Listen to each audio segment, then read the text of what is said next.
Hello, my name is Eugene. I've been doing cold email for the past 7 years. And nowadays I get a lot of questions if cold email is still relevant in 2025 and if it still works and can deliver results for businesses, generate more sales. And we're going to discuss it today. So what exactly do I get? I get asked if I'm just told by many people that it no longer works for them. Cold email no longer works, that they have lower reply rates and as a result less sales via cold email. It's true. Every single year we've been experiencing changes that led to many people having worse results, starting specifically from 2022 when we got the new generation of sending tools, when databases and lead sources improved drastically, and every single year since we saw a decrease in results. The question is why we have this. The reality is that I think that it starts with cold emailers sending more volume, and they do it, as I said, because sending tools are less expensive now. Leads data is less expensive and more accessible, so they can send more volume for less money. And moreover, many of them would cover their lack of relevancy, lack of a great offer by just increasing volume of sending. And in response to this,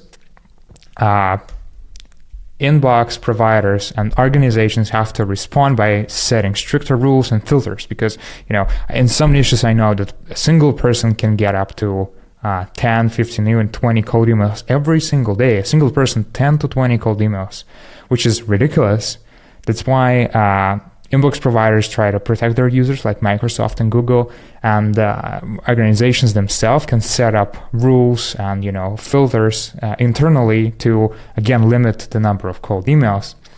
I would encourage you to think about it as you would think about Facebook ads.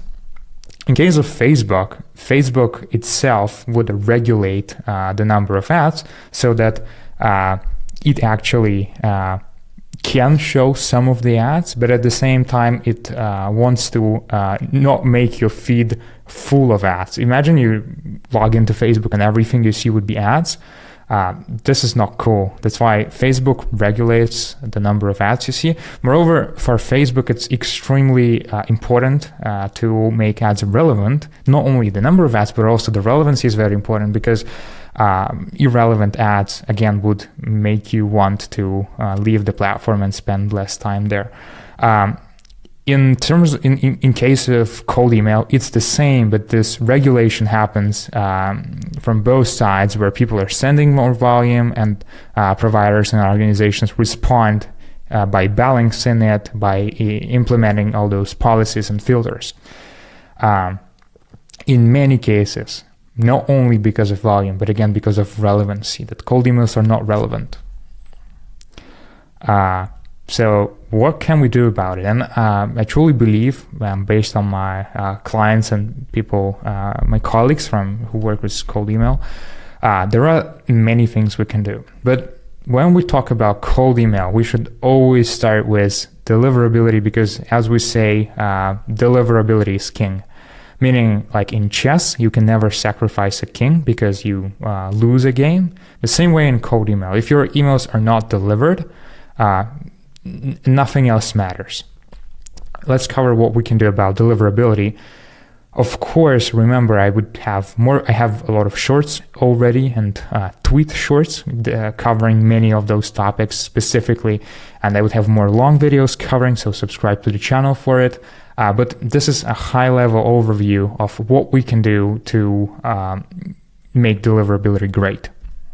First of all, buy inboxes from Google or Microsoft. They're the best inboxes. Specifically, I would recommend avoiding Zoho, because Zoho they're bad in terms of deliverability for cold email. Buy domains from GoDaddy, Porgman, or Squarespace. Those domains are the best currently. And always buy .com domains if you can. Of course, if you run out, in many cases you would not run out of relevant subdomains, but try to stick to .com domains. Then warm up all of your inboxes for at least 2 weeks. If you use reseller inboxes, for example, if you purchase your inboxes and domains through Instantly, decrease your outreach volume. Just be on a lower side of what's acceptable. I will cover that in a second. You can send 10 to 20 outreach emails and should send 40 emails total per day from a single inbox. This way you can calculate the volume you can send from a single inbox, so then calculate the number of inboxes you can have. And I would recommend you to have 2 inboxes per domain. So you buy 1 domain, 2 inboxes for it. If you need more inboxes, you buy more domains, and then 2 inboxes for every new domain. Again, if you stick to resellers, I would suggest you to send 10 to 15 cold emails a day, meaning outreach emails, and then 30 to 25 warm-up emails. So you have 40 total. Always remember this. Currently, it's from testing, it's the best number. And the rest is, it's split between what you do in terms of outreach, and the rest you cover with warm-up. For example, if you send 20 outreach emails, you should send 20 warm-up emails. If you send 10 outreach emails, you should send 30 warm-up emails. Total reply rate for your campaign should be from 50 to 60%. So based on a specific reply rate from your campaign, you can calculate what reply rate you should have in your warm-up. But in general, I would say in many cases, your warm-up reply rate should be around 100%. Currently, we used to have a lower percentage, like around 30 total, but now we see that we have better results with higher reply rates. So total should be from 50 to 60% from 40 emails you send. Again, just take a look at your reply rate from outreach emails and adjust the warm-up reply rate so that your total reply rate is from 50 to 60%. In terms of copy, use a lot of Spintax. If you don't know what Spintax is, I would cover it in a separate video. It's basically having a few parts of your copy that are randomly changed every time the system sends a cold email.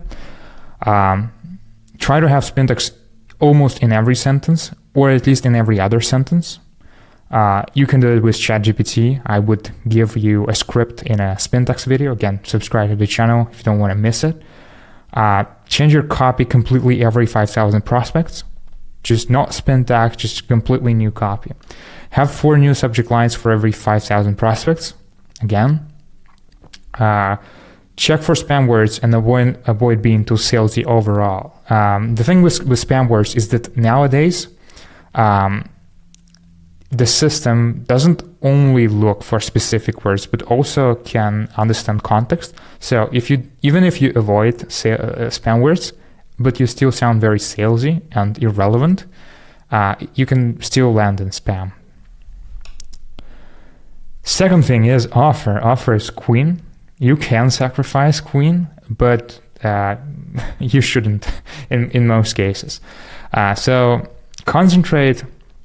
As the market gets more and more sophisticated, you need to become more and more unique, improve your offer and positioning, meaning you should be very relevant, offer something very, very competitive, try to be better than your competitors in terms of offer, because if you reach out to the right person and you actually land in the inbox, even if your overall, messaging is, or even if you don't have case studies, you can always cover it by a great offer, by offering, a guarantee or a unique mechanism of delivering the service or product. Again, leverage your case studies if you have them. So try to look as solid as possible in terms of your business perspective, your offer, your product, your service, your case studies, polish them as well as you can.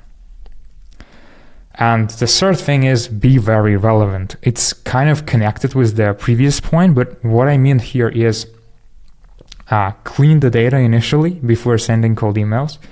Check emails for hard and soft bounces with tools like usebouncer.com or Million Verifier, although recently I had mixed reviews for it, although it still works. Also, you can use the legendary Never Bounce. for it. And for soft bounces, I would recommend you to use Instantly. Again, if you have no idea what bounces are, subscribe to the channel. I would cover it in further videos. Do the ICP check. So make sure people you got from a database or any source are relevant. They're actually the people that you want to target. You can do it with Clay. You can do it with ChatGPT, Perplexity. I would again cover it in another video. Segment the audience properly and personalize messages in a good way. Again, if you don't want to be reported as spam, which is very important for deliverability, you should segment the audience properly, meaning, find something common between people in your audience and then personalize based on that. Or even do one-on-one personalization for every single lead you have. Again, with tools like Clay or Perplexity. But avoid lazy personalization, because bad personalization is worse than no personalization. So if you really don't know how to execute a personalization, just focus on infrastructure, deliverability, and offer. Even without if you land in an inbox and you don't have any personalization, but your offer is great, you would still get results. But if you can do, it's a plus. In some cases, just focus on other things. If you like the video, like it, subscribe to the channel to support my efforts of sharing free cold email knowledge. And if you want to work with me, go to reachspike.com and book a free consultation. Thank you and have a great day. Goodbye.